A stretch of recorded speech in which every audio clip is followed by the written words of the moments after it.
ಆಗಲಿ. ಬೇಕೇ ಬೇಕು. ಎಲ್ಲಿವರೆಗೆ ಹೋರಾಟ? ಅದಕ್ಕಾಗಿ ಹೋರಾಟ.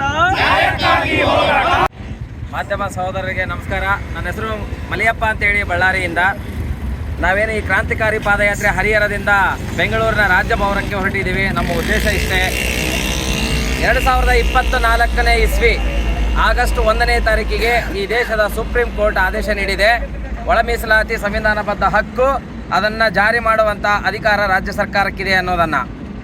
ಆ ಆರ್ಡರ್ ಬಂದು ಇಲ್ಲಿಗೆ 7 ತಿಂಗಳು ಸಂಪೂರ್ಣವಾಗಿ ಕಳೆದಿದೆ.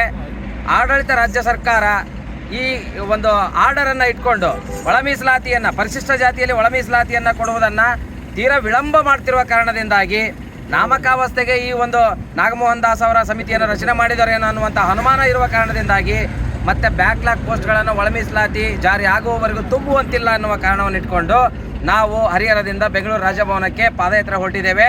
ನಮ್ಮ ಹಕ್ಕು ಒಳ ಮೀಸಲಾತಿಯನ್ನು ಪಡೆಯೋದು. ಆದಷ್ಟು ಬೇಗ ಸರ್ಕಾರ ಇದನ್ನು ಜಾರಿ ಮಾಡದೇ ಹೋದರೆ ನಾವೀಗ ಆಲ್ರೆಡಿ ಎಲ್ಲರೂ ಹೇಳಿ ಬಂದಿದ್ದೇವೆ ಮನೆಯಲ್ಲಿ, ನಾವು ನಮ್ಮ ಶವಗಳನ್ನು ಬೇಕಾದರೆ ಸರ್ಕಾರಕ್ಕೆ ಕಳಿಸ್ತೇವೆ. ನಮ್ಮ ಮನೆಗೆ ನಮ್ಮ ದೇಹಗಳು, ಸತ್ತ ದೇಹಗಳು ಹೋಗಲಿ, ಅದರ ಒಳ ಮೀಸಲಾತಿಯನ್ನು ಪಡೆಯದೆ ಹೋಗೋದಿಲ್ಲ ಅನ್ನುವಂಥ ತೀರ್ಮಾನವನ್ನು ಮಾಡಿಕೊಂಡು ನಾವು ಬಂದಿದ್ದೇವೆ. ಇದು ಆಡಳಿತ ಸರ್ಕಾರಕ್ಕೆ ಎಚ್ಚರಿಕೆಯ ಮಾಹಿತಿಯನ್ನು ಈ ಕ್ರಾಂತಿಕಾರಿ ಪಾದಯಾತ್ರೆ ತಂಡದಿಂದ ಕೊಡ್ತಾ ಇದ್ದೇವೆ.